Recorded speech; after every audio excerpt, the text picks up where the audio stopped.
5, 4, 3, 2, 1, 0.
Hey everybody, hope you're all well. You guys ready for the end of the book? Can you hear me? Hopefully no issues with the audio like before. What a day. Hope you guys have had a good one. This stuff happened. I'm glad to be here so I can freaking relax and chill with y'all. Kind of sucks. Did you guys hear about Donald Sutherland? Let me say that. I'm going to say hi to everybody.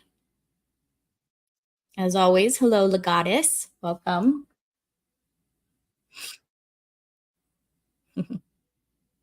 Mud crab. Hi. It is green. See, Mazda doesn't know what he's talking about. Even when I look on the screen, it's not blue, it's green. Gravy. Hi. Well, I hope you enjoy the replay. Thank you. Appreciate ya.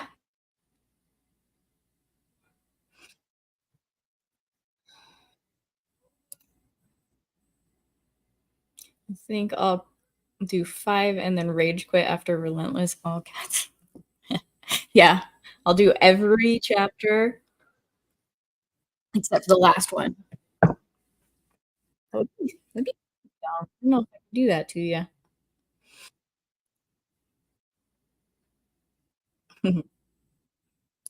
Hey, Don. What's up? Hope your day has been awesome too. Kel, yours as well. Thanks for being here. Since cats reproduce out of wedlock by definition. Really? Really, Legatus?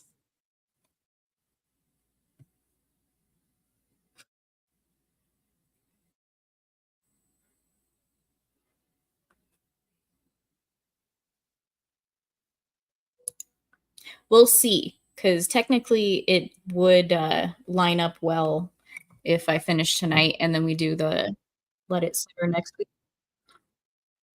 Because then the following week I can do a special for the 4th of July that I kind of want to do. We'll see.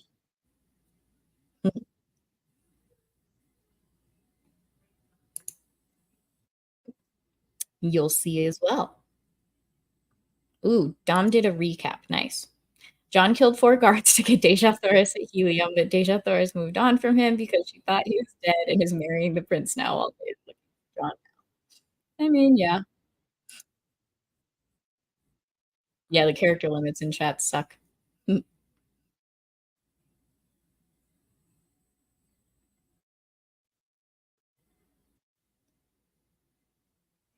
I hope they came back on, Legatus.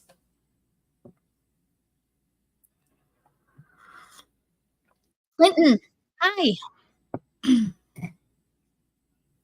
Well, hopefully work isn't too terrible and you can enjoy all at the same time. As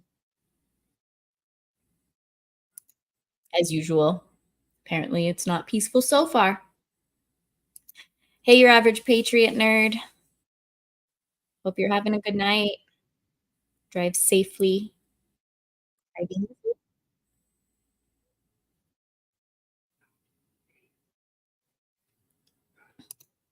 Who knows? Maybe I'm actually stuttering.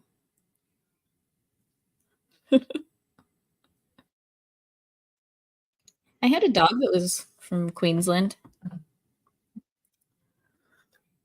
was before I knew Maza, or maybe I would have named him after Maza.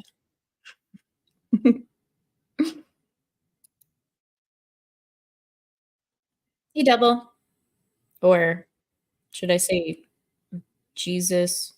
Whatever your name was on Screaming in last week. Jesus told me not to until tomorrow.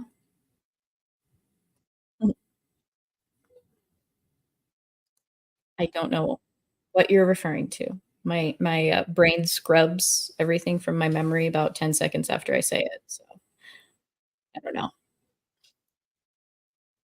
Did anybody watch Donald Sutherland movies?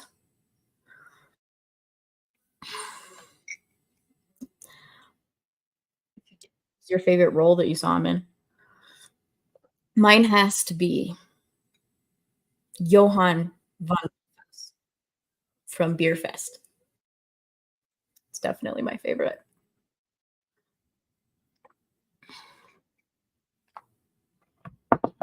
I looked through like all of the stuff that he's been in, and weren't a lot of things that I'd seen. I mean, there were some,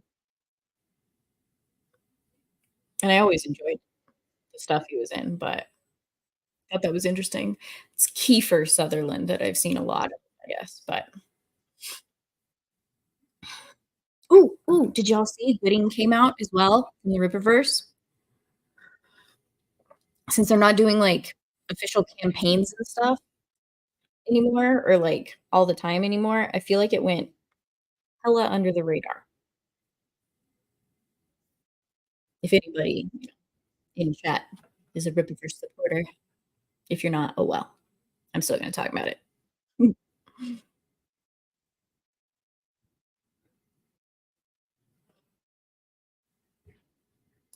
Ooh, nice. Well, that's pretty cool. How long are you at home?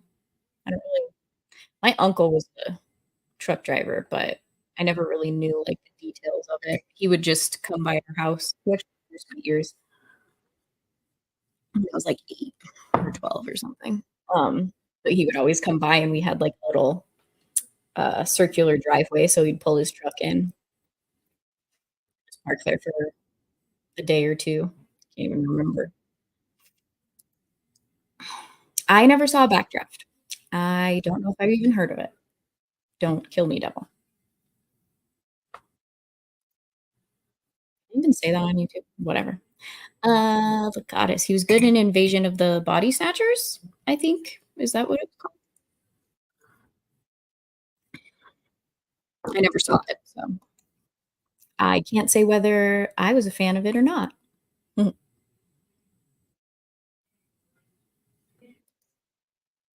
Yeah, like, I thought he was more prominent, but I feel like it was probably back in the day for things that I haven't really seen. He voiced Dr. Sid on,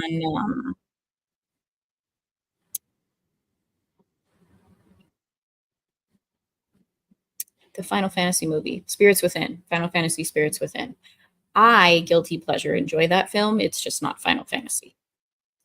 Uses, like, 2 characters in Gaia, and that's about it. Let's see, Kelly's Heroes, Sutherland was having a lot of fun, great cast of movie. I haven't seen that either. And I have not seen MASH in years, but I did not remember him being in that. So, use it as an excuse to watch it again. All right, so Dom gave us a little bit of a background of what happened last. Dom, I think, just technically escaped, or like he was able to jump to where he was wanting to at least. So now we get to see where where he gets to head to from here. Okay, let me. Yeah, your average Patreon nerd. Home till Sunday. Nice. It's a good long break. I like it. And Mudcrab. Kelly's Heroes is a bit of a weird rewatch. I used to love it back in the day and watched to death on the VHS that we watched recently. I realized they're all. Oh, well, sometimes that happens. Ah, the MASH movie. Okay, that makes me feel a lot better. I don't think I ever saw the MASH movie. It's okay, Dom. All right, let's see what John is getting up to. What chapter are we on? Yeah, chapter 23. Let's go.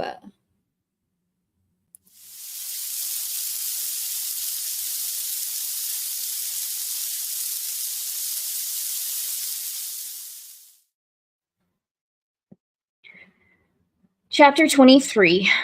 Lost in the Sky.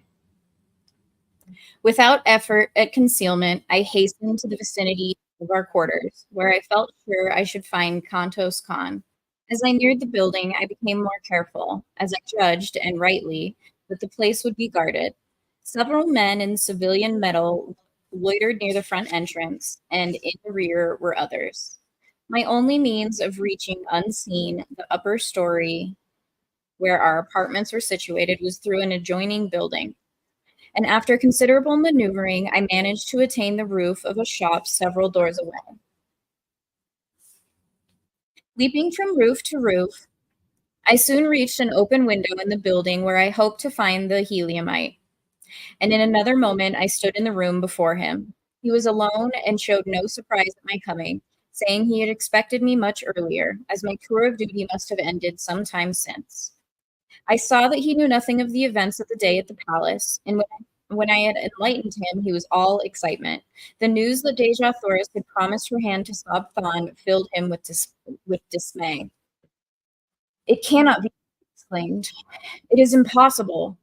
Why no man in all helium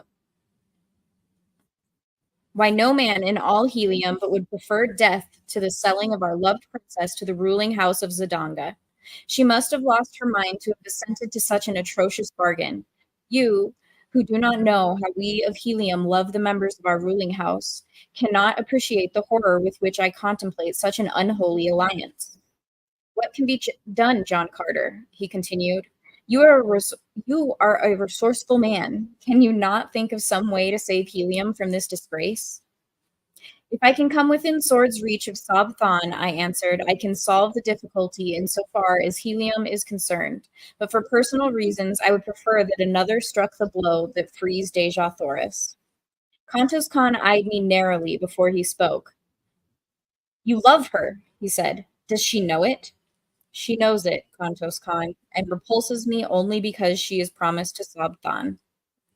The splendid fellow sprang to his feet and, grasping me by the shoulder, raised his sword on high, exclaiming, "And had the choice been left to me, I could not have chosen a more fitting mate than the first princess of Barsoom. Here is my hand upon your shoulder, John Carter, and my word that Sabtan shall go out at the point of my sword for the sake of my love for Helium, for Deja Thoris, and for you. This very night I shall try to reach his quarters in the palace." "How?" I asked. "Your strongly guarded and quadruple force patrols the sky." He bent his head and thought a moment, then raised it with an air of confidence. "I only need to pass these guards, and I can do it," he said at last. "I know a secret entrance to the palace through the pinnacle of the highest tower.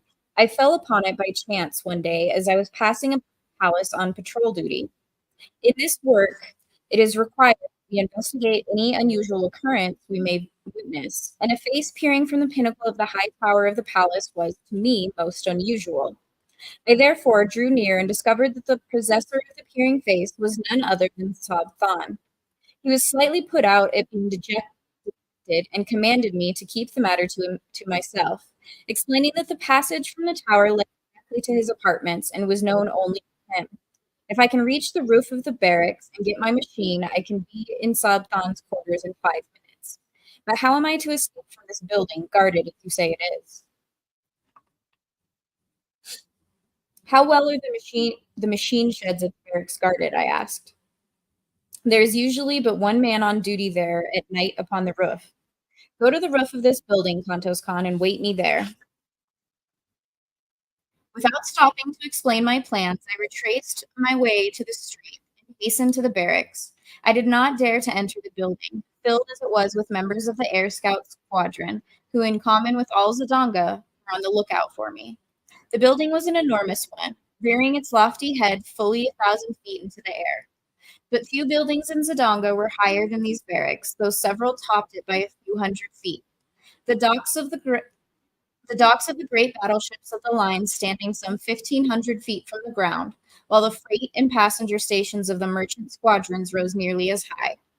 It was a long climb up the face of the building, and one fraught with much danger, but there was no other way, and so I essayed the task. The fact that Barsoomian architecture is extremely ornate made the feat much simpler than I had anticipated, since I found ornamental ledgings and projections which fairly formed a perfect ladder for me all the way to the eaves of the building. Here I met my first real obstacle. The eaves projected nearly 20 feet from the wall to which I clung, and though I encircled the great building, I could find no opening through them. The top floor was alight and filled with soldiers engaged in the pastimes of their kind. I could not, therefore, reach the roof through the building. There was one slight desperate chance, and that I decided I must take. It was for Deja Thoris, and no man has lived who would not risk 1,000 deaths for such as she. Clinging to the wall with my feet in one hand, I unloosened one of the long leather straps of my trappings, at the end of which dangled a great hook by which air soldiers are hung to the sides and bottoms of their craft for various purposes of repair, and by means of which landing parties are lowered to the ground from the battleships. I put the hook cautiously to the roof several times, but finally found lodgment. Gently, I pulled on it to strengthen its hold, but whether it would bear the weight of my body, I did not know. It might be barely caught upon the very outer verge of the roof, so that as my body swung out at the end of the strap, it would slip off and launch me to the pavement 1,000 feet below.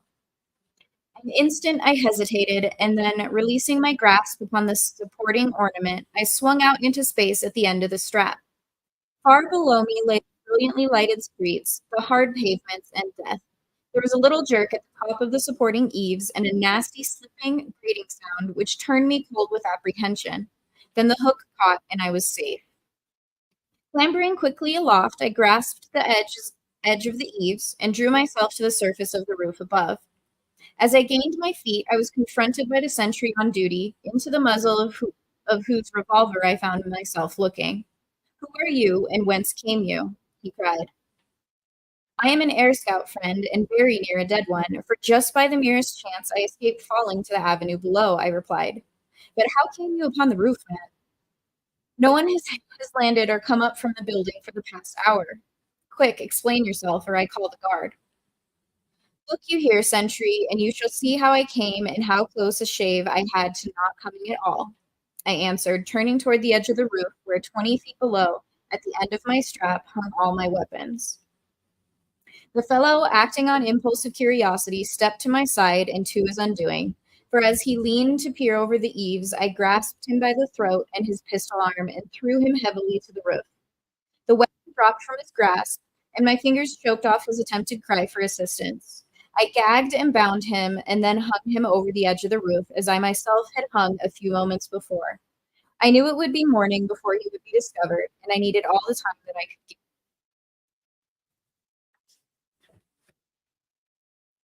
Donning my trappings and weapons, I hastened to the sheds and soon had out both my machine and Kantos Khan's. Making his fast behind mine, I started my engine and skimming over the edge of the roof, I dove down into the streets of the city, far below the plain usually occupied by the air patrol. In less than a minute, I was settling safely upon the roof of our apartment beside the astonished Kantos Khan. I lost no time in explanation, but plunged immediately into a discussion of our plans for the immediate future. It was decided that I was to try to make helium while Kantos Khan was to enter the palace and dispatch Saad Khan. If successful, he was then to follow me. He set my compass for me, a clever little device which will remain steadfastly fixed upon any given point on the surface of Barsoom. Bidding each other farewell, we rose together and sped in the direction of the palace, which lay in the route which I must take to reach Helium. As we neared the high tower, a patrol shot down from above, throwing its piercing searchlight full upon my craft, and a voice roared out a command to halt, following with a shot as I paid no attention to his hail.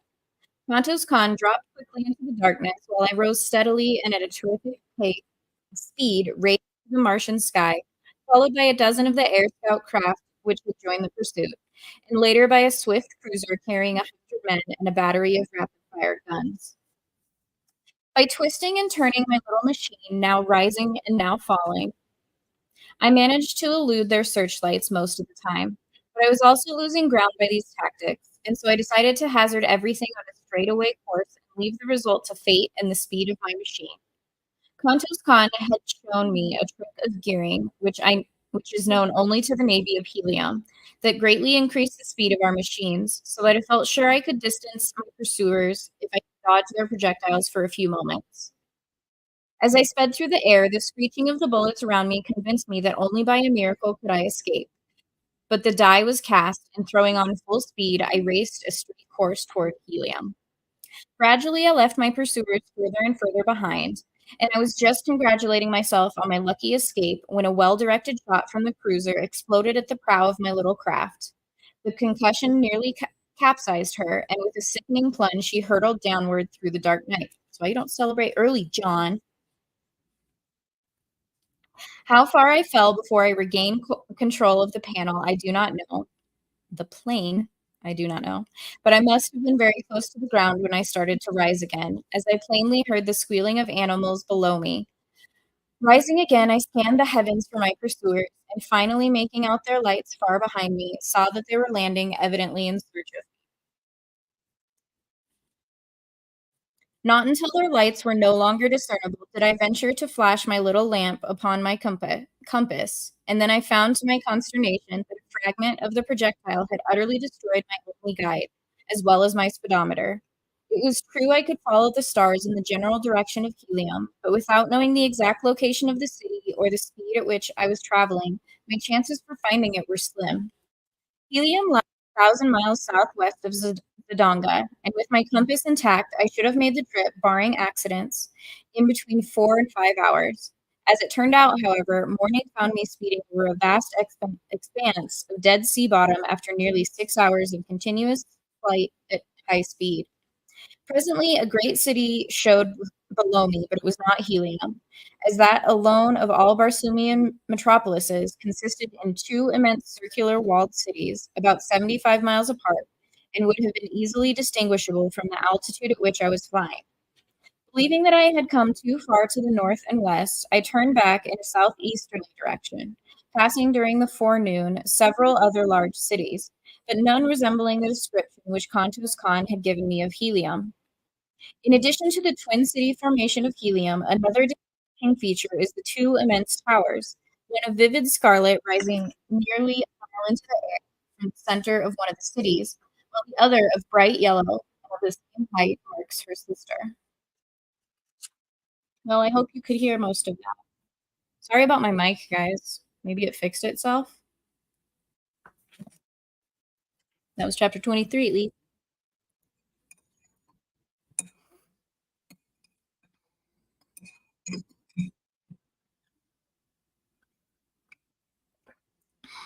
Let's see.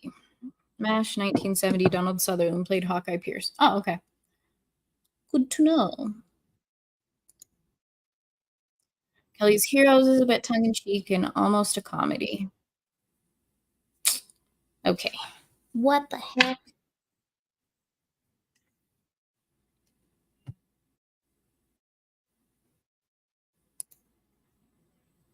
I don't know.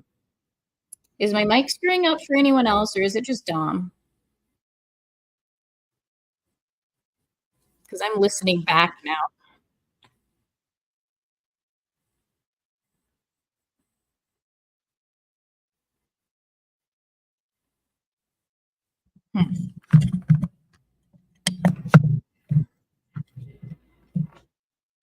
Okay. Well, maybe does that help? I don't know.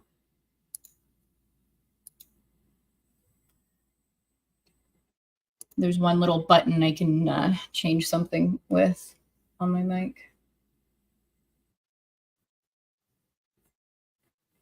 Sounds kind of funky, huh? Yay. Oh, well. Okay. Anyway, what do you guys think? You think it's a good plan? Do you think Kantos Khan's going to be able to follow through with his end?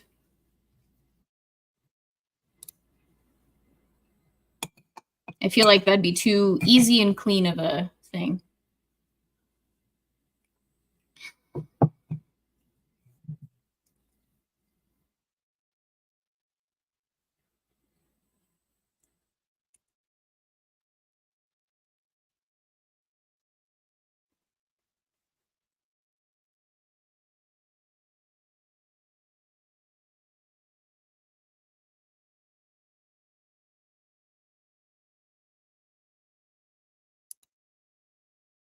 Yeah, that's kind of what I'm thinking, Dom. Something's going to go wrong.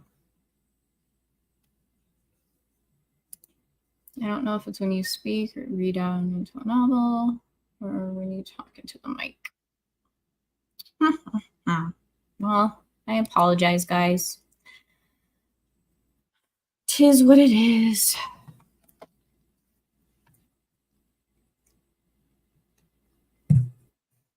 I feel like I don't have an issue when I'm on other streams. I'm going to blame StreamYards. It doesn't like me.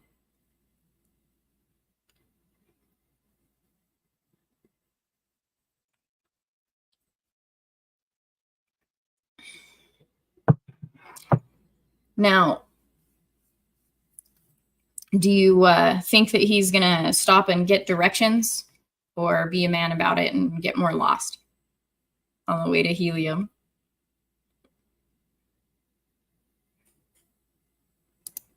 Thank you for the solidarity, Devil. Yes, I will keep reading and hopefully you guys can hear it.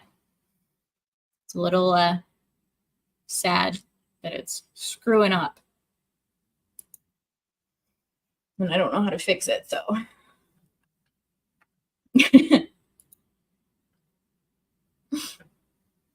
He's got to stop somewhere. Come on. It's more important than his pride. What is with dudes?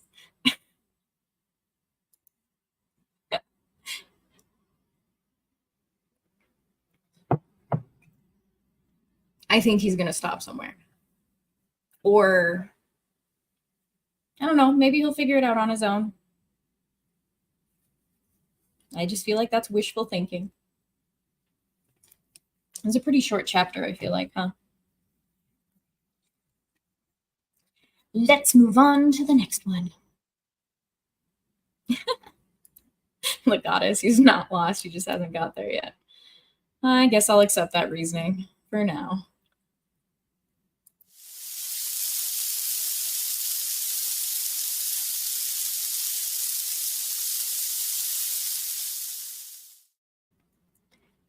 Chapter 24, Tarkus finds a friend.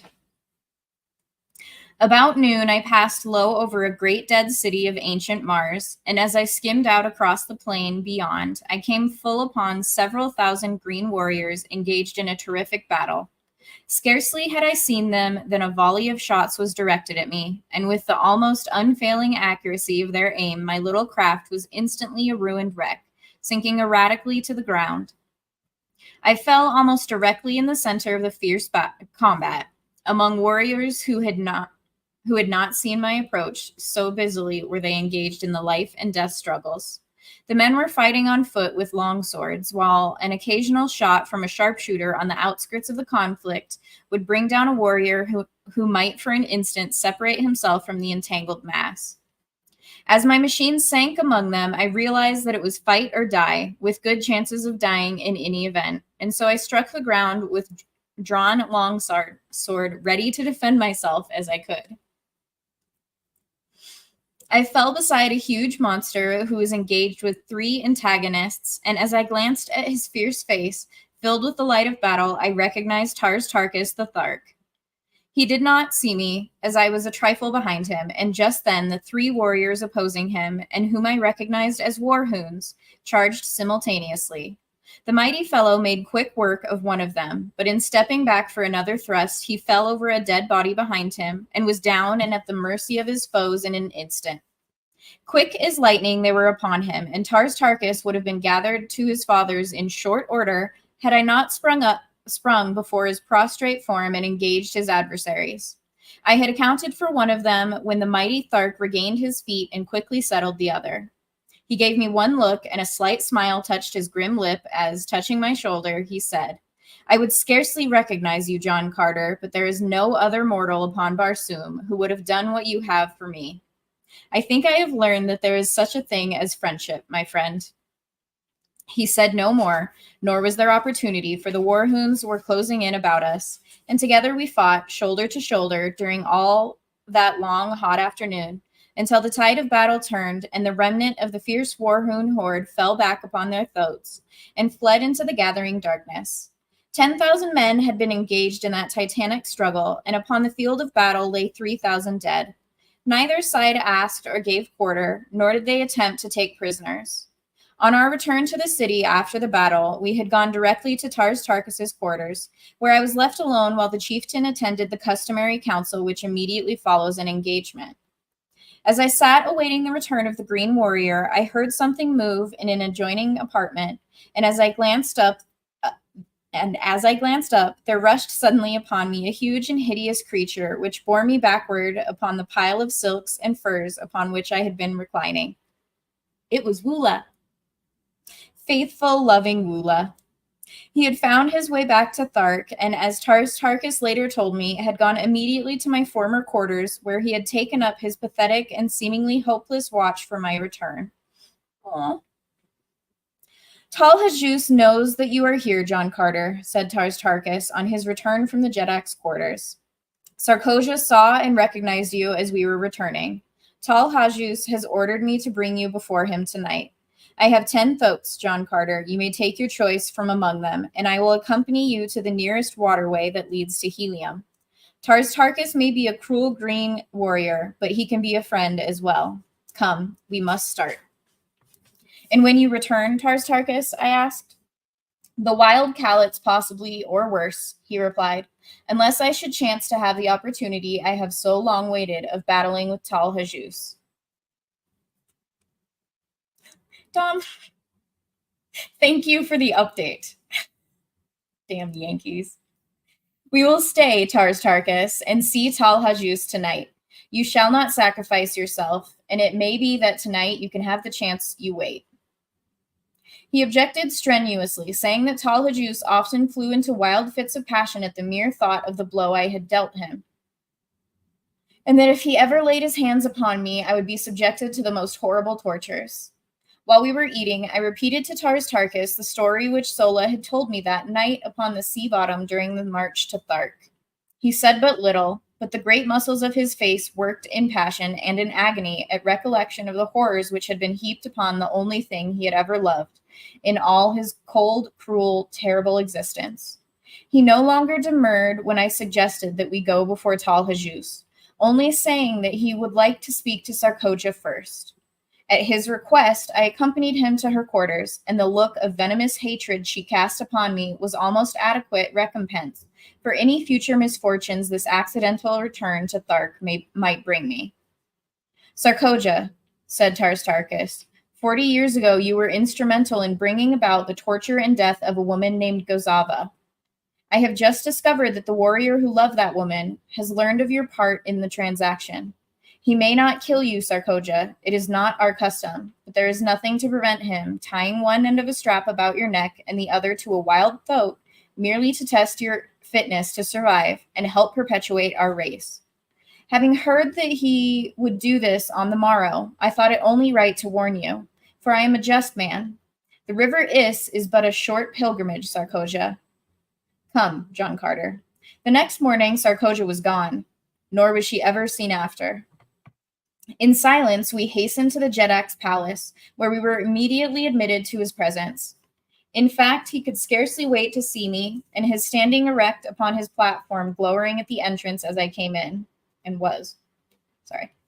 Strap him to that pillar, he shrieked. We shall see who it is dares strike the mighty Tal Hajus. Heat the irons. With my own hands I shall burn the eyes from his head, and that he may not pollute my person with his vile gaze. Chieftains of Thark, I cried, turning to the assembled council and ignoring Tal Hajus. I have been a chief among you, and today I have fought for Thark shoulder to shoulder with her greatest warrior. You owe me at least a hearing.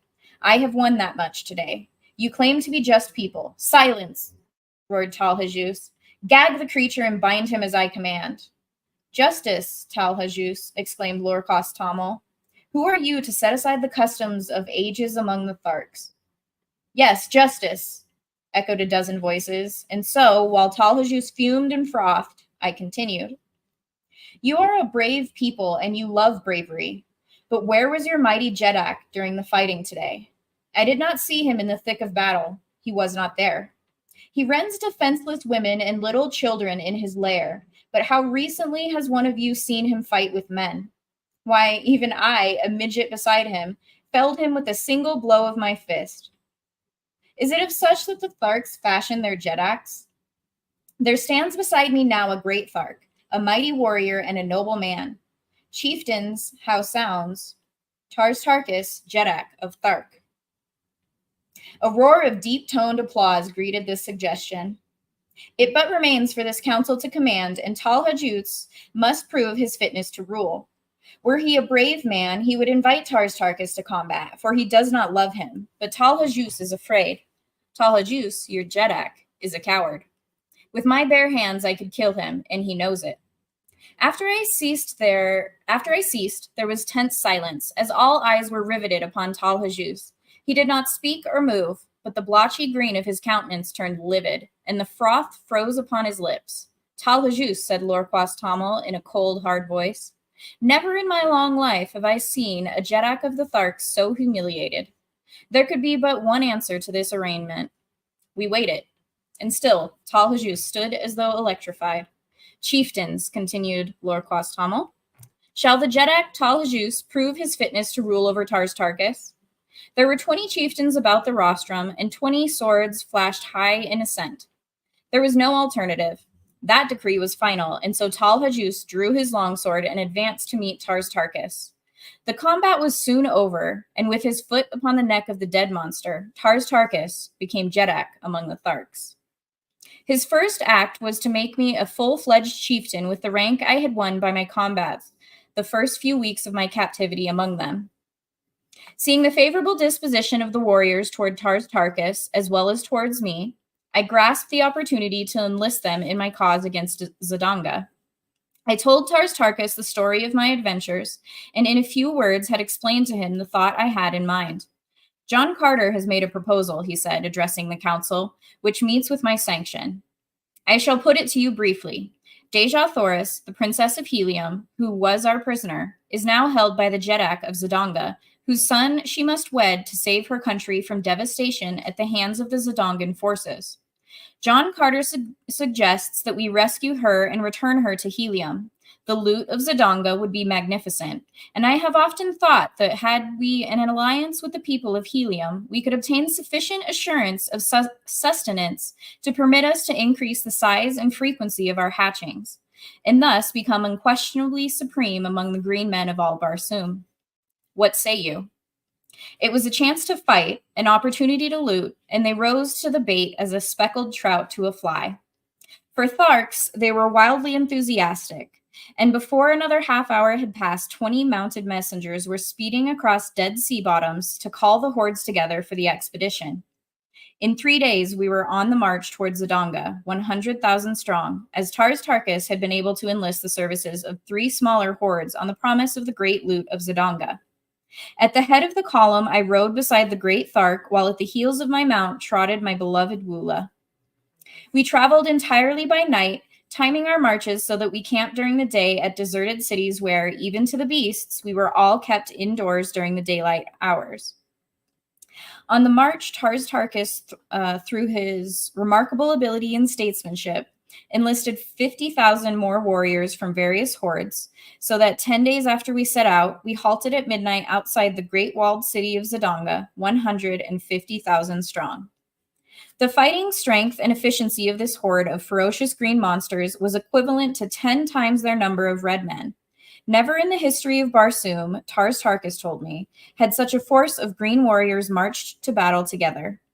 It was a monstrous task to keep even a semblance of harmony among them, and it was a marvel to me that he got them to the city without a mighty battle among themselves. But as we neared Zidanga, their personal quarrels were submerged by their greater hatred for the red men, and especially for the Zidangans, who had for years waged a ruthless campaign of extermination amongst the green men, directing special attention toward despoiling their incubators. Now that we were before Zidanga, the task of obtaining entry to the city devolved upon me, and directing Tars Tarkas to hold his forces in 2 divisions out of earshot of the city, with each division opposite a large gateway. I took 20 dismounted warriors and approached one of the small gates that pierced the walls at short intervals. These gates have no regular guard, but are covered by sentries who patrol the avenue that encircles the city just within the walls as our metropolitan police patrol their beats. The walls of Zidanga are 75 feet in height and 50 feet thick. They are built of enormous blocks of carborundum, and the task of entering the city seemed, to my escort of green warriors, an impossibility. The fellows who had been detailed to accompany me were of one of the smaller hordes, and therefore did not know me. Placing 3 of them with their faces to the wall and arms locked, I commanded 2 more to mount to their shoulders, and a 6th I ordered to climb upon the shoulders of the upper 2. The head of the topmost warrior towered over 40 feet from the ground. In this way, with 10 warriors, I built a series of 3 steps from the ground to the shoulders of the topmost man. Then, starting from a short distance behind them, I ran swiftly up from one tier to the next, and with a final bound from the broad shoulders of the highest, I clutched the top of the great wall and quietly drew myself to its broad expanse. After me, I dragged six lengths of leather from an equal number of my warriors. These lengths we had previously fastened together, and passing one end to the topmost warrior, I lowered the other end cautiously over the opposite side of the wall toward the avenue below. No one was in sight, so lowering myself to the end of my leather strap, I dropped the remaining 30 feet to the pavement below. I had learned from Kontos Khan the secret of opening these gates, and in another moment, my 20 great fighting men stood within the doomed city of Zidanga. I found to my delight that I had entered at the lower boundary of the enormous palace grounds. The building itself showed in the distance a blaze of glorious light, and in the instant I determined to lead a detachment of warriors directly within the palace itself, while the balance of the great horde was attacking the barracks of the soldiery. Dispatching one of my men to Tars Tarkas for a detail of 50 Tharks, with word of my intentions, I ordered 10 warriors to capture and open one of the great gates, while with the 9 remaining, I took the other. We were to do our work quietly, no shots were to be fired, and no general advance made until I had reached the palace with my 50 Tharks. Our plans worked to perfection. The 2 centuries we met were dispatched to their fathers upon the banks of the lost sea of Chorus, and the guards at both gates followed them in silence. Well, that was kind of neat and clean, was it not?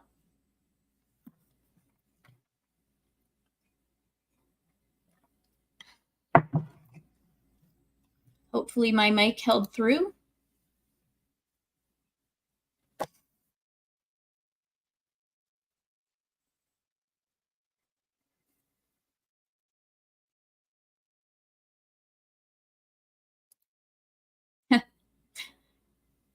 Of course, when I was talking to you, the mic was fine. It was rude. Shock! Hi! How's it going, bud?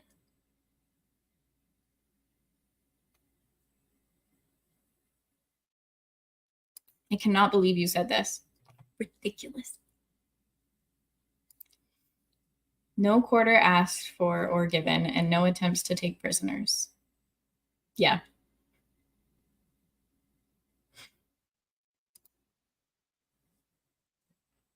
No worries, your average Patriot nerd.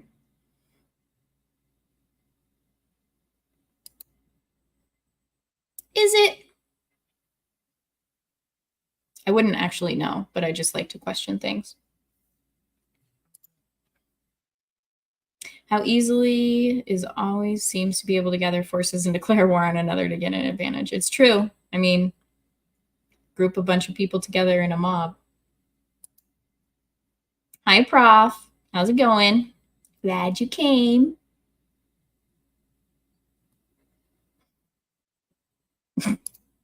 You dork. Tharks. Tharks. I'm saying Tharks.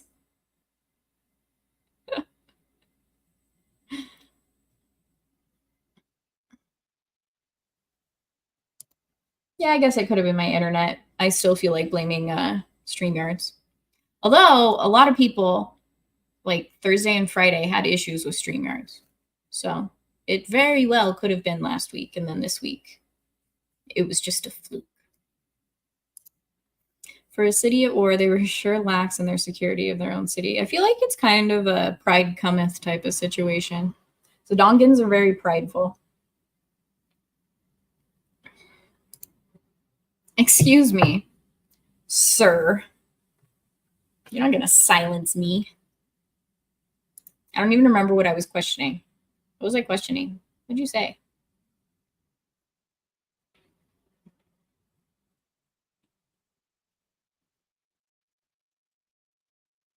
I told you. My brain just malfunctions like 10 to 20 seconds after I say something. So are we going to learn, like, has Kanto's Khan held up his end?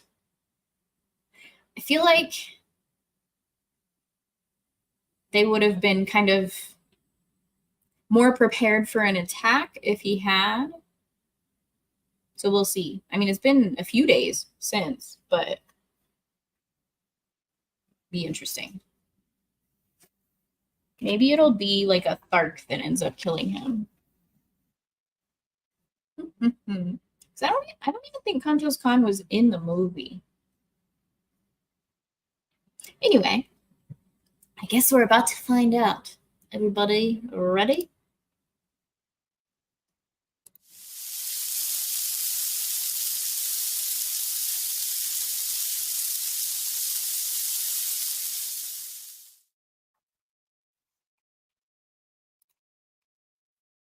Chapter 25. The Looting of Zodanga. As the great gate where I stood swung open, my 50 Tharks, headed by headed by Tars Tarkas himself, rode in upon their mighty thoats. I led them to the palace walls, which I negotiated easily without assistance. Once inside, however, the gate gave me considerable trouble, but I finally was rewarded by seeing it swing upon its huge hinges, and soon my fierce escort was riding across the gardens of the Jeddak of Zidanga. As we approached the palace, I could see through the great windows of the first floor into the brilliantly illuminated audience chamber of Thonkosis. The intense hall was crowded with nobles and their women, as though some important function was in progress. There was not a guard in sight without the palace, due, I presume, to the fact that the city and palace walls were considered impregnable, and so I came close and peered within. I think I know what's happening. At one end of the chamber, upon massive golden thrones encrusted with diamonds, sat Thonkosis and his consort, surrounded by officers and dignitaries of state. Before them stretched a broad aisle lined on either side with soldiery, and as I looked, there entered this aisle at the far end of the hall the head of a procession which advanced to the foot of the throne. First there marched 4 officers of the Jeddak's guard, bearing a huge salver on which reposed, upon a cushion of scarlet silk, a great golden chain with a collar and padlock at each end. Directly behind these officers came 4 others carrying a similar salver which supported the magnificent ornaments of a prince and princess of the reigning house of Zidanga. At the foot of the throne, these 2 parties separated and halted, facing each other at opposite sides of the aisle. Then came more dignitaries, and the officers of the palace and of the army, and finally 2 figures entirely muffled in scarlet silk, so that not a feature of either was discernible. These two stopped at the foot of the throne, facing Thonkosis. When the balance of the procession had entered and assumed their stations, Thonkosis addressed the couple standing before him. I could not hear his words, but presently 2 officers advanced and removed the scarlet robe from one of the figures, and I saw that Kantos Khan had failed in his mission, for it was Sob Thon, Prince of Zidanga, who stood revealed before me. Uh-oh. Thonkosis now took a set of the ornaments from one of the salvers and placed one of the collars of gold about his son's neck, springing the padlock fast. After a few more words addressed to Sob Thon, he turned to the other figure, from which the officers now removed the enshrouding silks, disclosing to my now comprehending view Deja Thoris, Princess of Helium. The object of the ceremony was clear to me. In another moment, Deja Thoris would be joined forever to the Prince of Zidanga. It was an impressive and beautiful ceremony, I presume, but to me it seemed the most fiendish sight I had ever witnessed. And as the ornaments were adjusted upon her beautiful figure, and her collar of gold swung open in the hands of Thonkosis, I raised my longsword above my head, and with the heavy hilt I shattered the glass of the great window and sprang into the midst of the astonished assemblage. With a bound, I was on the steps of the platform beside Thonkosis, and as he stood riveted with surprise, I brought my long sword down upon the golden chain that would have bound Deja Thoris to another. In an instant, all was confusion. 1,000 drawn swords menaced me from every quarter, and Sob Thon sprang upon me with the jeweled dagger he had drawn from his nuptial ornaments. I could have killed him as easily as I might a fly, but the age-old custom of Barsoom stayed my hand, and grasping his wrists as the dagger flew toward my heart, I held him as though in a vice, and with my long sword pointed to the far end of the hall. Zidanga has fallen, I cried. Look! All eyes turned in the direction I had indicated, and there, forging through the portals of the entranceway, rode Tars Tarkas and his 50 warriors on their great thoats. A cry of alarm and amazement broke from the assemblage, but no word of fear, and in a moment the soldiers and nobles of Zidanga were hurling themselves upon the advancing Tharks. Thrusting Sob Thon headlong from the platform, I drew Deja Thoris to my side. Behind the throne was a narrow doorway, and in this, Thonkosis now stood facing me with drawn longsword. In an instant we were engaged, and I found no mean antagonist. As we circled upon the broad platform, I saw Sob Thon rushing up the steps to aid his father. But as he raised his hand to strike, Deja Thoris sprang before him, and then my sword found the spot that made Sob Thon Jeddak of Zidanga. As his father rolled dead upon the floor, the new Jedak tore himself free from Deja Thoris's grasp, and again we faced each other. He was soon joined by a quartet of officers, and with my back against a golden throne, I fought once again for Deja Thoris. I was hard-pressed to defend myself and yet not strike down Sabthan, and with him, my last chance to win the woman I loved. My blade was swinging with the rapidity of lightning as I sought to parry the thrusts and cuts of my opponents. 2 I had disarmed, and 1 was down, when several more rushed to the aid of their new ruler and to avenge the death of the old. As they advanced, there were cries of, the woman, strike her down. It is her plot. Kill her, kill her. Calling to Deja Thoris to get behind me, I worked my way toward the little doorway back of the throne. But the officers realized my intentions, and 3 of them sprang in behind me and blocked my chances for gaining a position where I could have defended Deja Thoris against any army of swordsmen. The Tharks were having their hands full in the center of the room, and I began to realize that nothing short of a miracle could save Deja Thoris and myself, when I saw Tars Tarkas surging through the crowd of pygmies that swarmed about him. With one swing of his mighty longsword, he laid a dozen corpses at his feet. And so he hewed a path before him until in another moment he stood upon the platform beside me, dealing death and destruction right and left. The bravery of the Zidongans was awe-inspiring. Not one attempted to escape, and when the fighting ceased, it was because only Tharks remained alive in the great hall, other than Deja Thoris and myself. Sabthan lay dead beside his father, and the corpses of the flower of Zidongan nobility and chivalry covered the floor of the bloody shambles. My first thought when the battle was over was for Kantos Khan, and leaving Deja Thoris in charge of Tars Tarkas, I took a dozen warriors and hastened to the dungeons beneath the palace. The jailers had all left to join the fighters in the throne room, so we searched the labyrinthine prison without opposition. I called Kantos Khan's name aloud in each new corridor and compartment, and finally I was rewarded by hearing a faint response. Guided by the sound, we soon found him helpless in a dark recess. He was overjoyed at seeing me, and to know the meaning of the fight, faint echoes of which had reached his prison cell. He told me that the air patrol had captured him before he reached the high tower of the palace, so that he had not even seen Sabthan.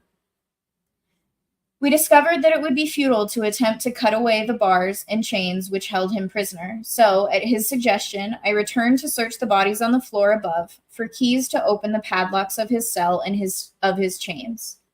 Fortunately, among the first I examined, I found his jailer, and soon we had Kantos Khan with us in the throne room. Isn't that lucky? It's kind of dumb. The sounds of heavy firing, mingled with shouts and cries, came to us from the city's streets, and Tars Tarkas hastened away to direct the fighting without. Kantos Khan accompanied him to act as guide, the Green Warriors commencing a thorough search of the palace for other Zidongans and for loot, and Deja Thoris and I were left alone. She had sunk into one of the golden thrones, and as I turned to her, she greeted me with a wan smile. I never know how to pronounce that. Legatus.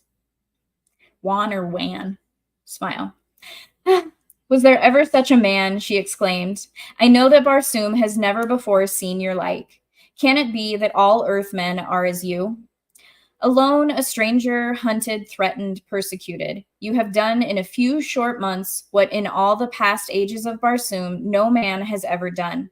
Joined together the wild hordes of the sea bottoms and brought them to fight as allies of a red Martian people. The answer is easy, Deja Thoris, I replied, smiling. It was not I who did it. It was love. Love for Deja Thoris. A power that would work greater miracles than this you have seen.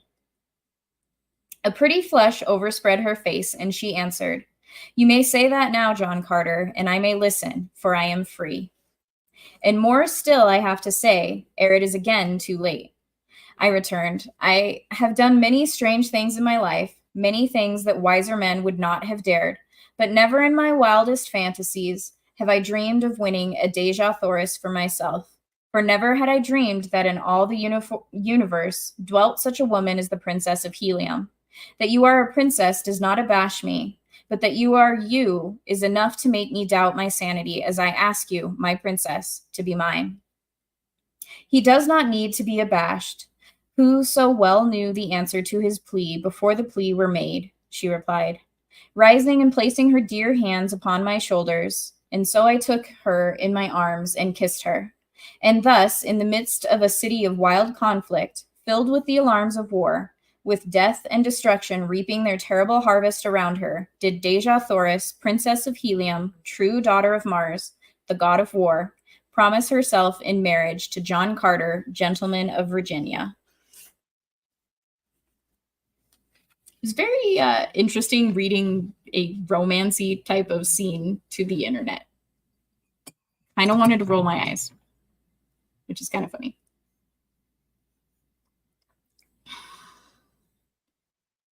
Did the audio hold through? Because that was kind of a cool chapter.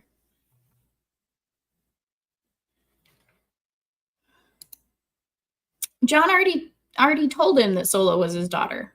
Now she needs to know that Tars Tarkas knows. Goofball.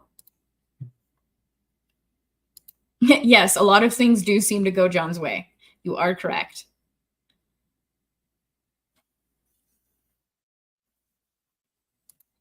I mean, come on. You just so happen to like go back upstairs and you find the first dude. Sure, like the people closest to the stairs or wherever the dungeon and the cells are, it's fine. Like look through them, but like basically the first one that you find, I guess it might have said one of the first.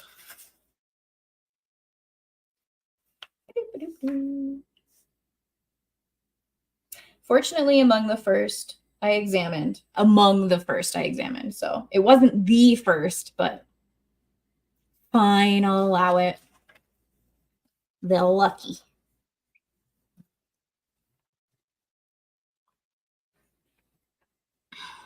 Let's see, Legatus. At least Carter also has setbacks and has to learn. It's true. He's not perfect. Not like he is perfect in everything he does. Yes.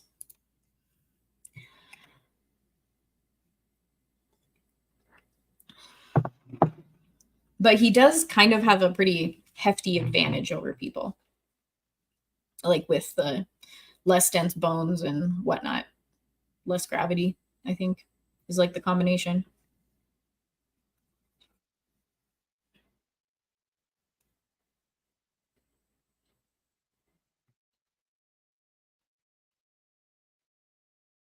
All right, we have 3 chapters left. I'm pretty sure we can get through them. Let me see.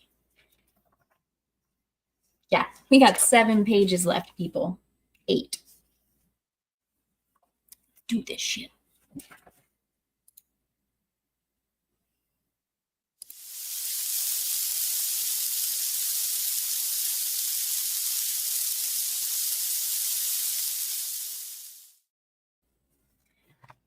Chapter 26, Through Carnage to Joy. Sometime later, Tars Tarkas and Kantos Khan returned to report that Zidanga had been completely reduced. Her forces were entirely destroyed or captured, and no further resistance was to be expected from within. Several battleships had escaped, but there were thousands of war and merchant vessels under guard of Thark warriors. The lesser hordes had commenced looting and quarreling among themselves, so it was decided that we collect what warriors we could, man as many vessels as possible with Zidangan prisoners, and make for Helium without further loss of time. 5 hours later, we sailed from the roofs of the dock buildings with a fleet of 250 battleships, carrying nearly 100,000 green warriors, followed by a fleet of transports with our boats. Behind us, we left the stricken city in the fierce and brutal clutches of some 40,000 green warriors of the lesser hordes. They were looting, murdering, and fighting amongst themselves. In 100 places, they had applied the torch, and columns of dense smoke were rising above the city as though to blot out from the eye of heaven the horrid sights beneath. In the middle of the afternoon, we sighted the scarlet and yellow towers of Helium, and a short time later, a great fleet of Zidangan battleships rose from the camps of the besiegers without the city and advanced to meet us. The banners of helium had been strung from stem to stern of each of our mighty craft, but the Zidongans did not need this sign to realize that we were enemies. For our green Martian warriors had opened fire upon them almost as they left the ground. With their uncanny marksmanship, they raked the oncoming fleet with volley after volley. The twin cities of Helium, perceiving that we were friends, sent out hundreds of vessels to aid us, and then began the first real air battle I had ever witnessed. The vessels carrying our green warriors were kept circling above the contending fleets of Helium and Zidonga, since their batteries were useless in the hands of the Tharks who, having no navy, have no skill in naval gunnery. Their small-arm fire, however, was most effective, and the final outcome of the engagement was strongly influenced, if not wholly determined, by their presence. At first, the two forces circled at the same altitude, pouring broadside after broadside into each other.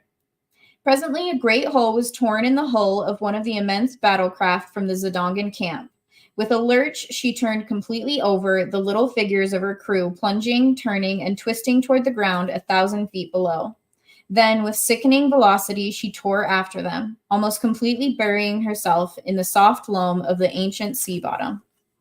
A wild cry of exultation arose from the Heliumite squadron, and with redoubled ferocity, they fell upon the Zidongan fleet. By a pretty maneuver, two of the vessels of Helium gained a position above their adversaries, from which they poured upon them from their keel bomb batteries a perfect torrent of exploding bombs. Then, one by one, the battleships of Helium succeeded in rising above the Zidongans, and in a short time, a number of the beleaguering battleships were drifting hopeless wrecks toward the high scarlet tower of Greater Helium. Several others attempted to escape, but they were soon surrounded by thousands of tiny individual flyers, and above each hung a monster battleship of Helium ready to drop boarding parties upon their decks. Within but little more than an hour from the moment the victorious Zidongan squadron had risen to meet us from the camp of the besiegers, the battle was over, and the remaining vessels of the conquered Zidongans were headed toward the cities of Helium under prize crews. There was an extremely pathetic side to the surrender of these mighty flyers, the result of an age-old custom which demanded that surrender should be signalized by the voluntary plunging to earth of the commander of the vanquished vessel. One after another, the brave fellows, holding their colors high above their heads, leaped from the towering bows of their mighty craft to an awful death. Not until the commander of the entire fleet took the fearful plunge, thus indicating the surrender of the remaining vessels, did the fighting cease, and the useless sacrifice of brave men came to an end. We now signaled the flagship of Helium's navy to approach, and when she was within hailing distance, I called out that we had the Princess Deja Thoris on board, and that we wished to transfer her to the flagship that she might be taken immediately to the city. As the full import of my announcement bore in upon them, a great cry arose from the decks of the flagship, and a moment later the colors of the Princess of Helium broke from 100 points upon her upper works. When the other vessels of the squadron caught the meaning of the signals flashed them, they took up the wild acclaim and unfurled her colors in the gleaming sunlight. The flagship bore down upon us, and as she swung gracefully to and touched our side, a dozen officers sprang upon our decks. As their agonized gaze fell upon the hundreds of green warriors who now came forth from the fighting shelters, they stopped aghast, but at the sight of Kantos Khan, who advanced to meet them, they came forward, crowding about him. Deja Thoris and I then advanced, and they had no eyes for other than her. She received them gracefully, calling each by name, for they were men high in the esteem and service of her grandfather, and she knew them well. "Lay your hands upon the shoulder of John Carter," she said to them, turning toward me, "the man to whom Helium owes her princess as well as her victory today."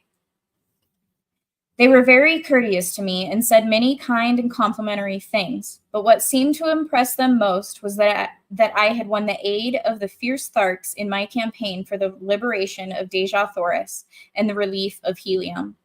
"You owe your thanks more to another man than to me," I said, "and here he is. Meet one of Barsoom's greatest soldiers and statesmen, Tars Tarkas, Jeddak of Thark."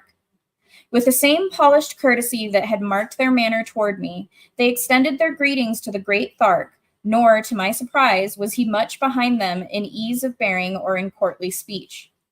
Though not a garrulous race, the Tharks are extremely formal, and their ways lend themselves amazingly well to dignified and courtly manners.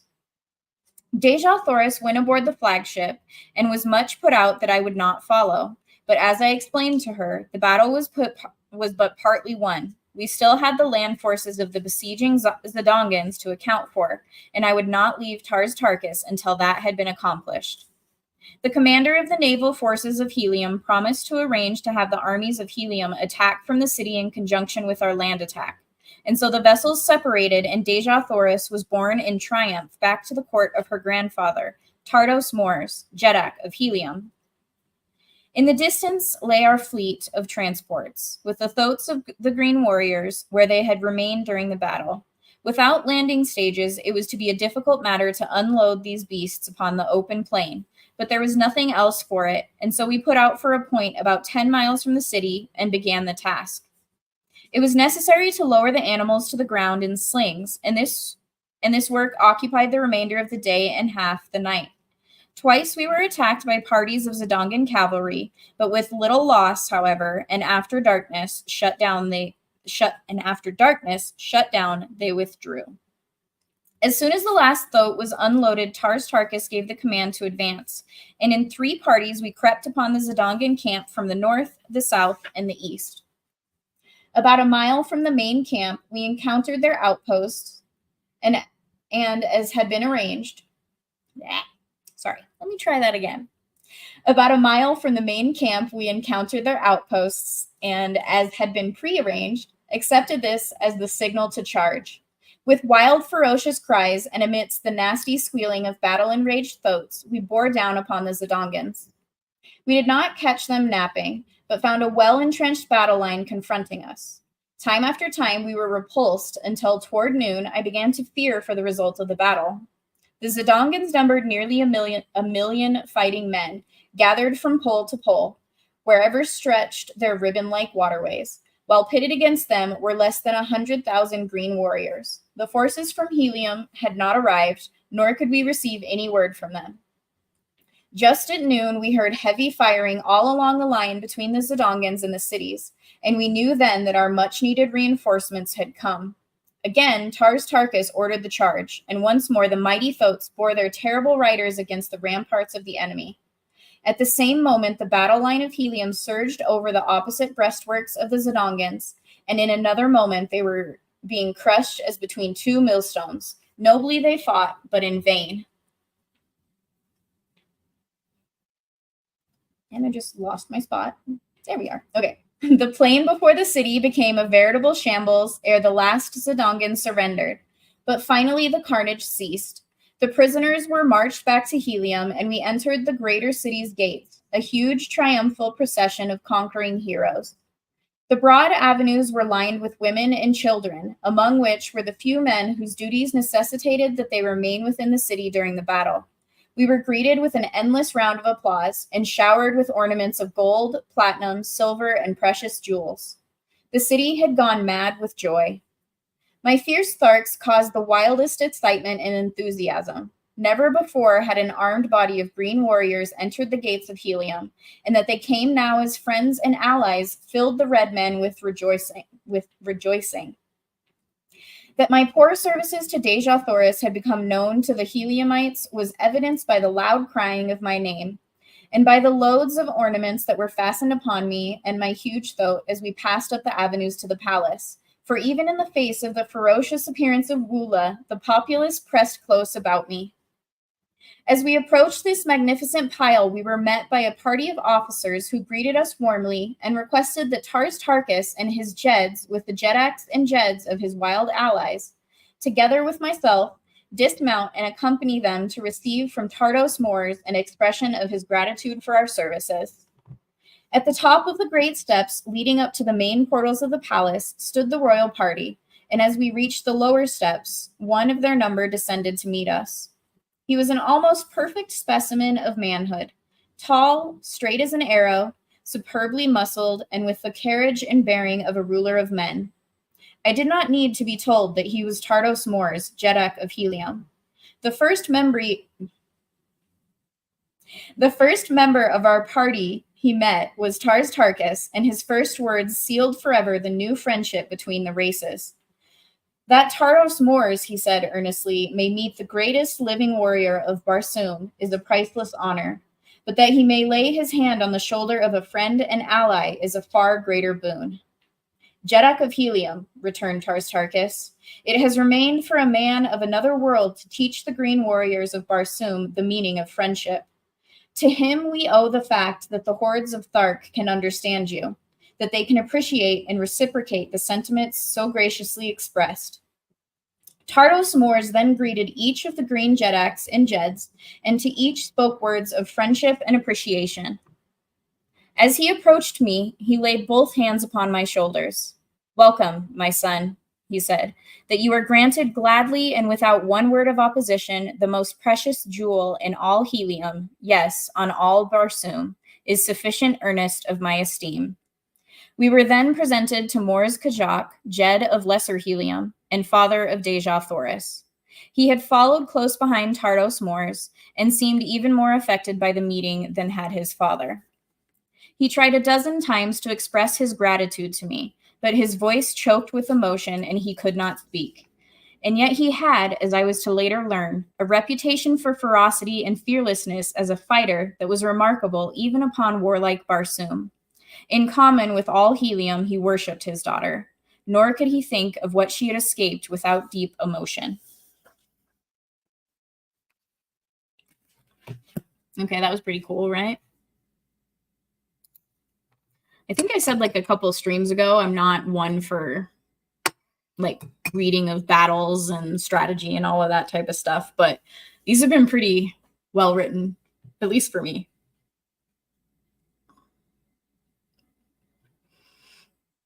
What did you guys think?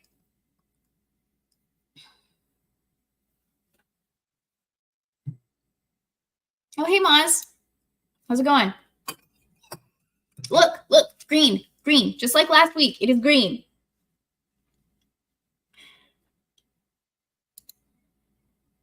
Is it Wayne? A Wayne smile?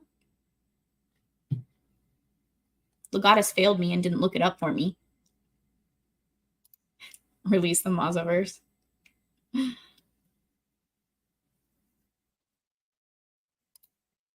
Okay, I never remember what IIRC is. Please enlighten me again. Each chapter is nice and short, of similar length.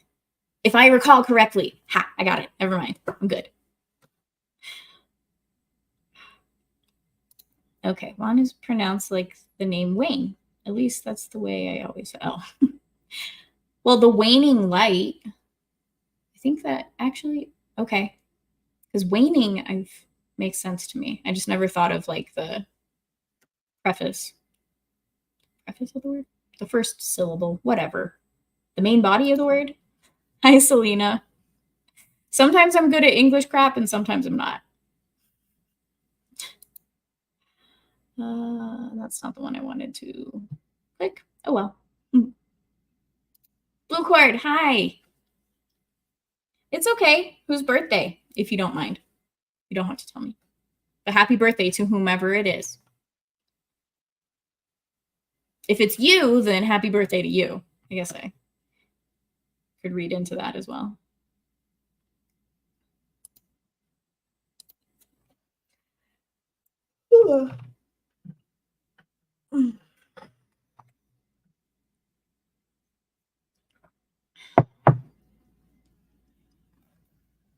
All right, we seem to be making pretty good time, guys. Let's get another one under our belt, shall we? Onto our belt? Not on the belt? Whatever.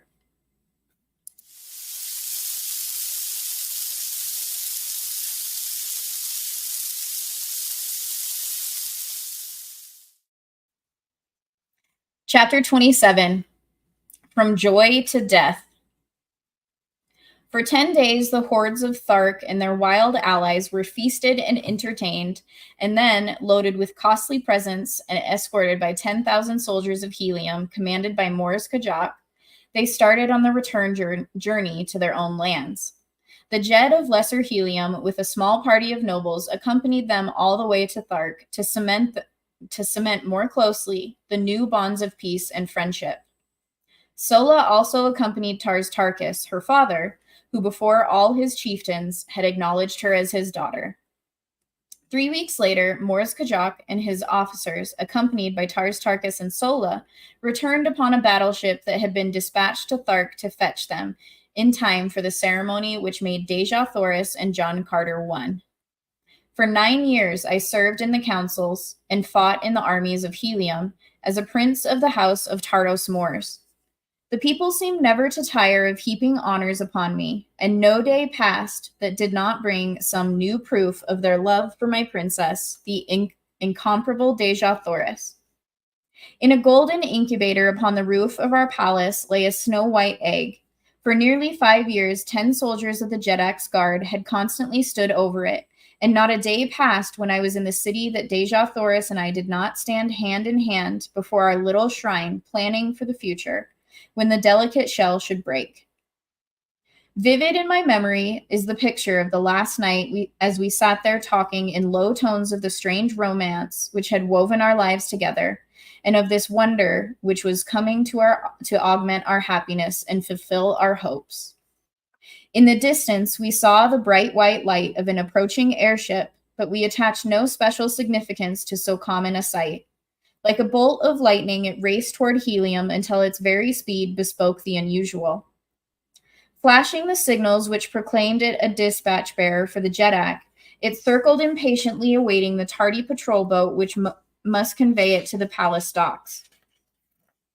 10 minutes after it touched at the palace, a message called me to the council chamber, which I found filling with the members of that body.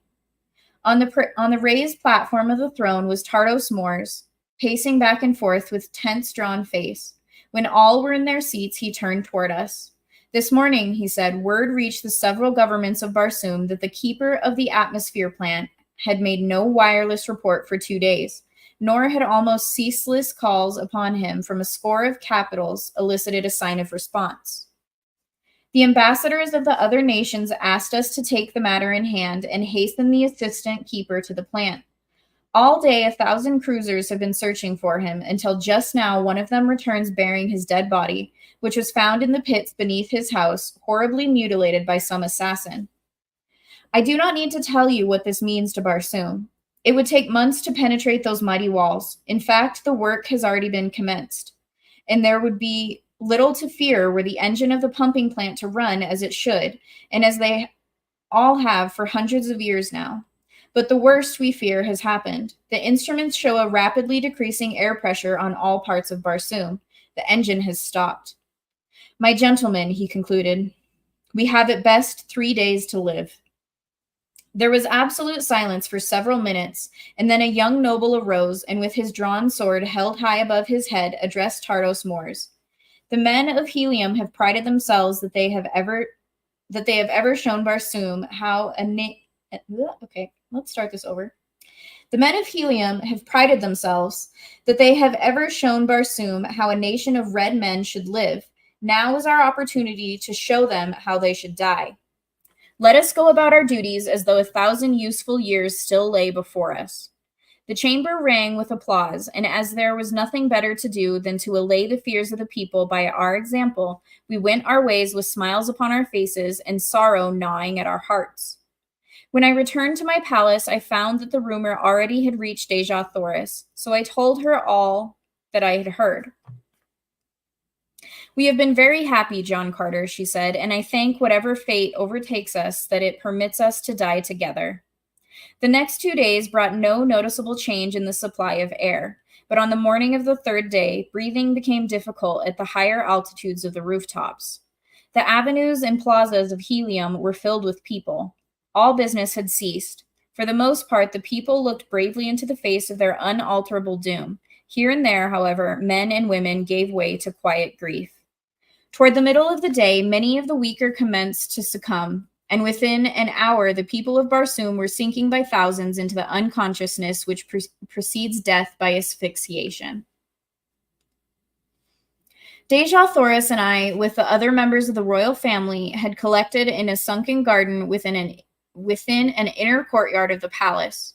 We conversed in low tones, when we conversed at all, as the awe of the grim shadow of death crept over us. Even Woola seemed to feel the weight of the impending calamity, for he pressed close to Deja Thoris and to me, whining pitifully. The little incubator had been brought from the roof of our palace at request of Deja Thoris, and now she sat gazing longingly upon the unknown little life that now she would never know. As it was becoming perceptibly difficult to breathe, Tardos Mors arose, saying, "Let us bid each other farewell. The days of the greatness of Barsoom are over. Tomorrow's sun will look down upon a dead world, which through all eternity must go swinging through the heavens, peopled not even by memories. It is the end." He stooped and kissed the women of his family and laid his strong hand upon the shoulders of the men. As I turned sadly from him, my eyes fell upon Deja Thoris. Her head was drooping upon her breast. To all appearances, she was lifeless. With a cry, I sprang to her and raised her in my arms. Her eyes opened and looked into mine. "Kiss me, John Carter," she murmured. "I love you, I love you. It is cruel that we must be torn apart, who were just starting upon a life of love and happiness." As I pressed her dear lips to mine, the old feeling of unconquerable power and authority rose in me. The fighting blood of Virginia sprang to life in my veins. "It shall not be, my princess," I cried.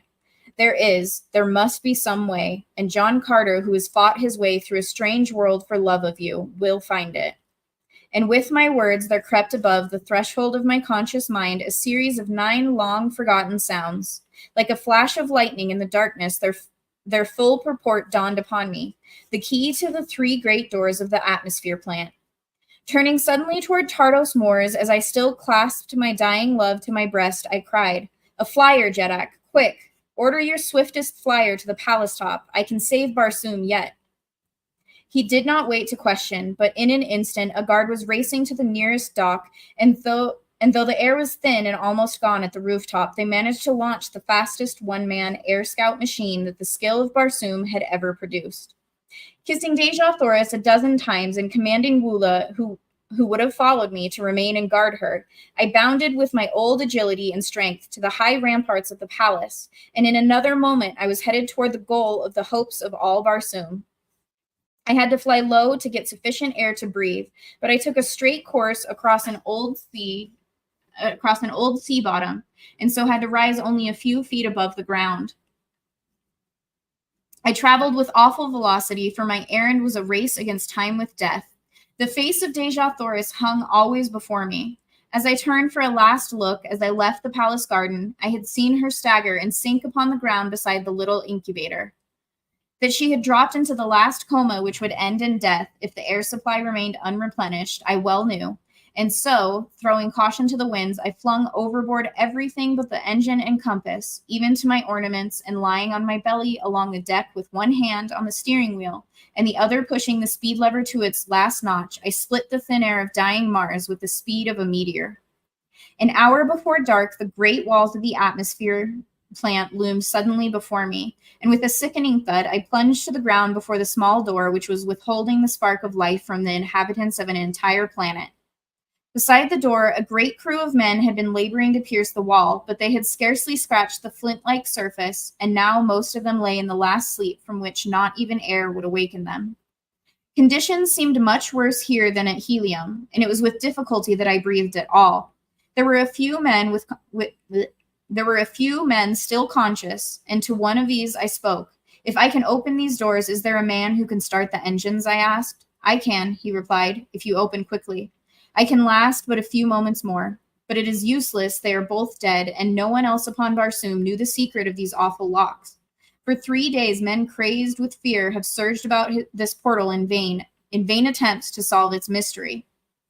I had no time to talk. I was becoming very weak, and it was with difficulty that I controlled my mind at all.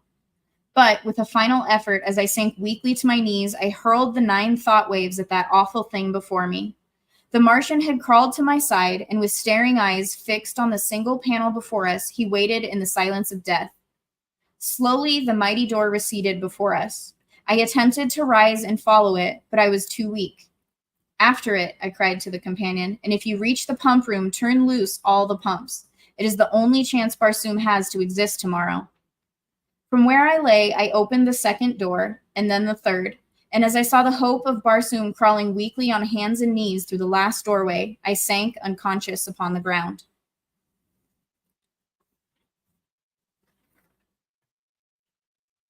Who was it that was joking that I end it, you know, like with 1 chapter left? Is that how y'all want me to do you? Like, you want me to not finish this last page? I could totally do it if I was evil.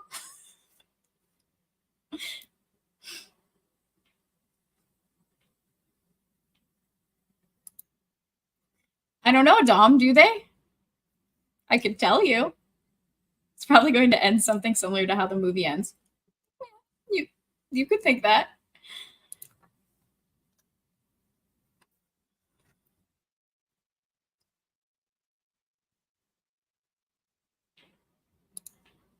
Oh, well, happy early birthday and happy birthday to your brother-in-law.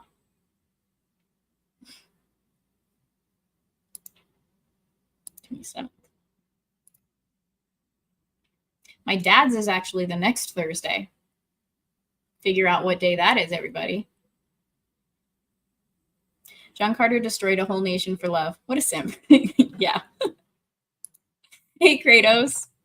Prince of the House of Tardo S'mores. Yeah, sure.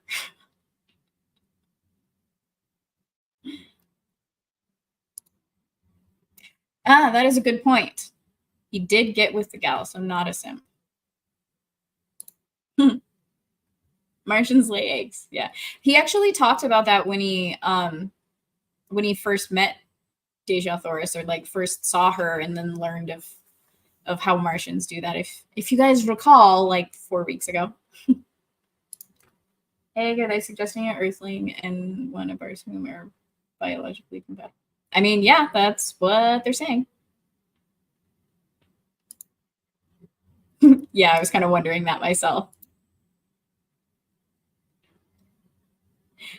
When they were explaining that earlier in the book, I was like, why, God, why would you allow something like this to even exist?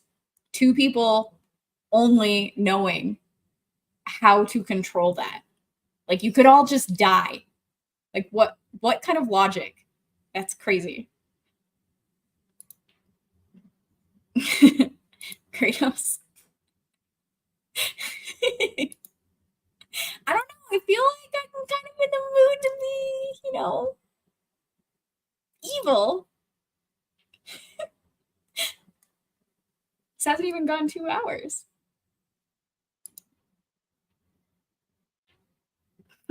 Hey, blue-eyed Scorpio. John Carter snaps the princess's neck for speaking out of pocket. Yeah. If you were John Carter, maybe.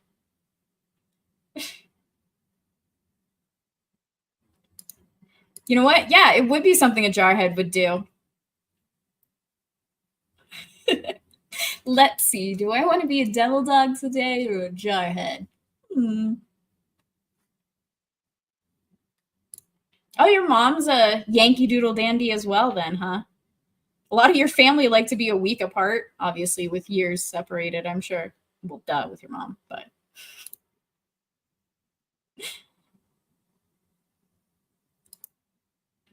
Mark and Mindy. Mark does produce an egg, so it...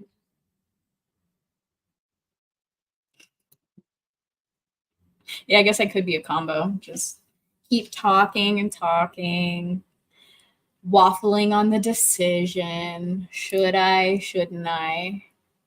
No way I'm not going to do... I'm going to do what, Dom? You don't know me. I could totally be evil. I mean, I feel like it's still going to be a bit of a cliffhanger anyway, because it's the last page of the first book of 7 books.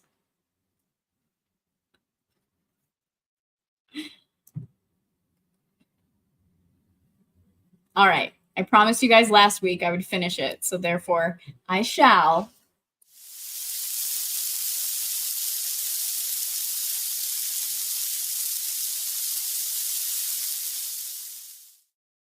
As you knew, I would not leave you hanging on that. Chapter 28. At the Arizona Cave. It was dark when I opened my eyes again. Strange, stiff garments were upon my body. Garments that cracked and powdered away from me as I rose to a sitting posture. I felt myself over from head to foot, and from head to foot I was clothed. Though when I fell unconscious at the little doorway, I had been naked. Before me was a small patch of moonlit sky which showed through a ragged aperture. As my hands passed over my body, they came in contact with pockets, and in one of these, a small parcel of matches wrapped in oiled paper.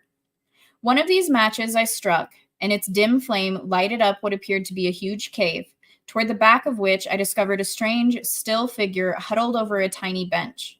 As I approached it, I saw that it was the dead and mummified remains of a little old woman with long black hair.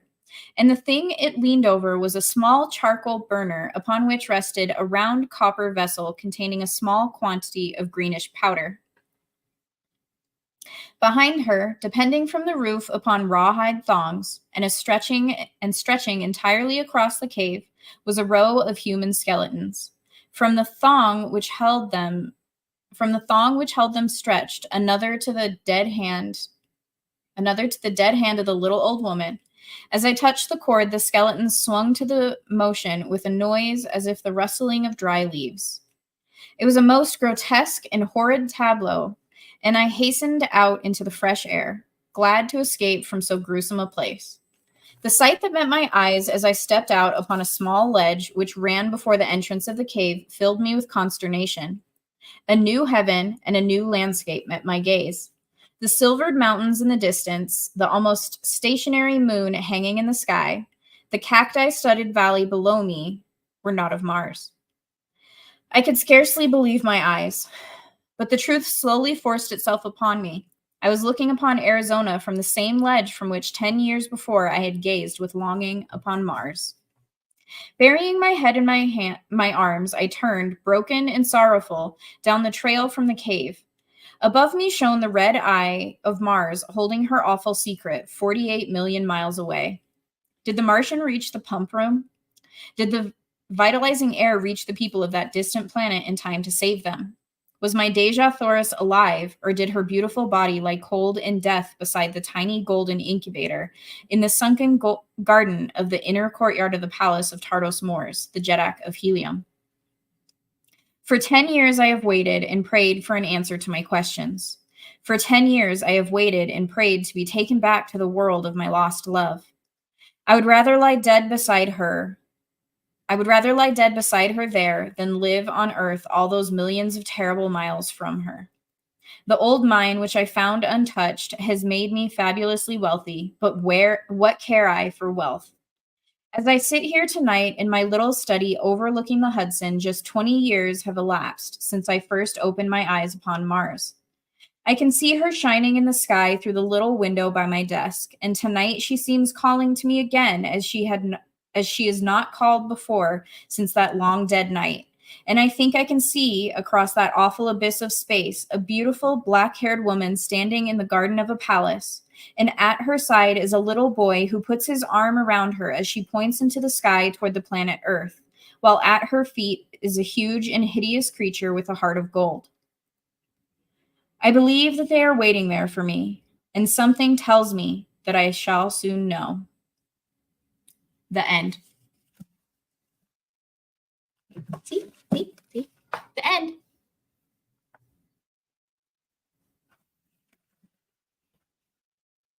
Y'all are gonna kill me because I knew that was coming.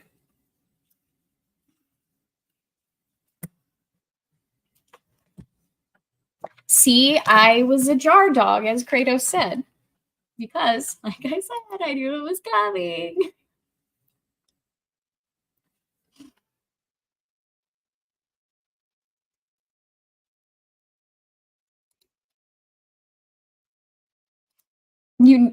Y'all knew I was gonna finish. I'm just saying.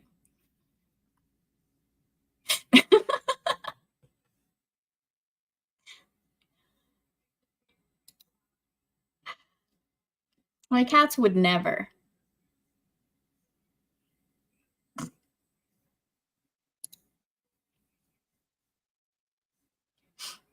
Were any of you expecting that? Anybody?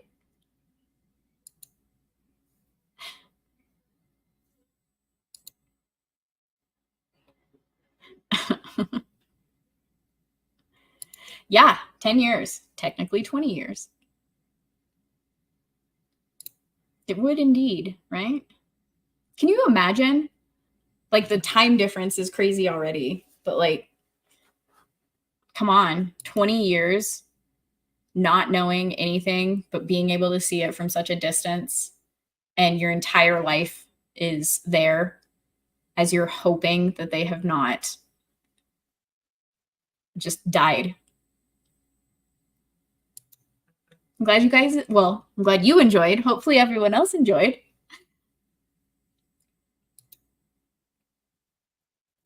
Yeah. For those of you that have seen the movie, it's slightly different. Anna, hi. How's it going, hon? It's pretty late over there, isn't it? Well, early, I guess, would be a better way to say that.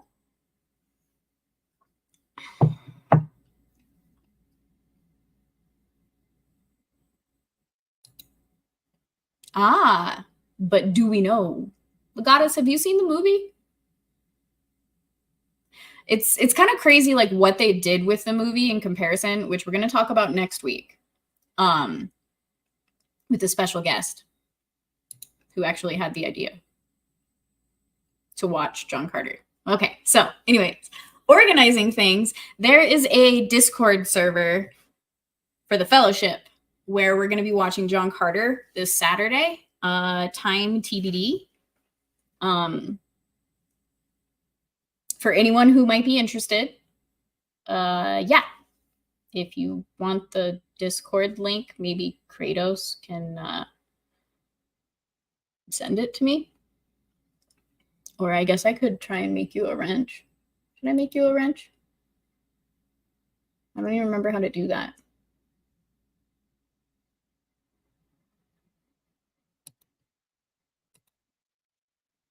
Let's see if I can do it.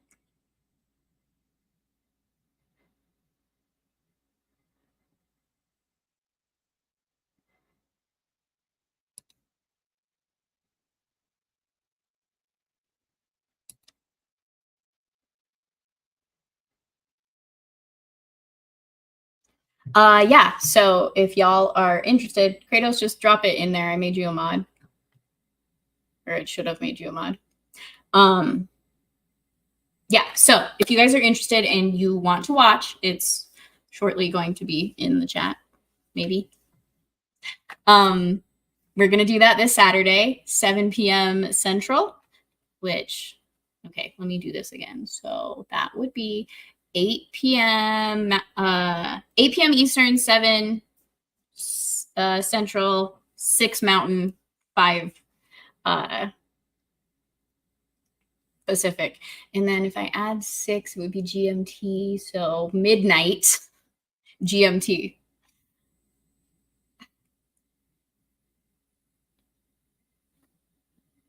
It's going to do the same. And then next week we'll be discussing like the kind of differences between the movie and what they did with the movie, because there's actually characters that aren't in this book that come later in the book series that are pretty big characters in the movie. So I feel like it's going to be a really good discussion. That might be at an earlier time because next week it is the day of the debate, and I don't want to keep people from that. Or it might just be like an hour-long discussion, and then we'll cut out for the debate. Yeah, let's see.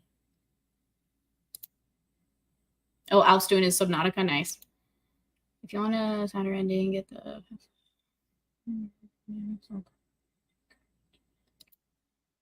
not Central Australian. Australian time zones are super weird. What is with the half-hour differences? I feel like they're the only time zones on the planet where it's not hour increments and you have some random friggin' half-hour chaos. Weirdos. Can y'all click in the link? If anyone's interested, obviously, like if you're already there, you're already there. All that funness. But Kratos did drop the link to the Discord in chat. Yeah. It did work, I believe. The demotion? How's that a demotion?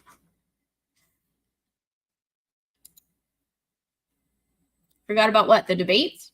Debate? Not debates. I think it's just one.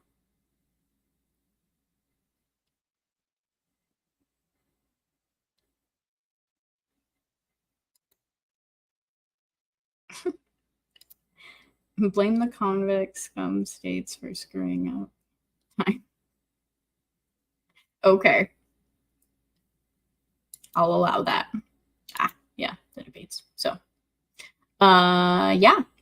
And then after that discussion, we can chit chat about the next book. It is going to be the genre of horror because that is what came in second with the poll that we did last time. So I figure we'll just do the second most popular one of that poll. And so I'll do another poll for, yes, Sam will be happy if he's watching this on the replay. I will have Frankenstein as one of the options for the next book. If you guys have suggestions for other books that are in the public domain in the horror genre, feel free to send them my way. You can find me on Twitter or Instagram and send them.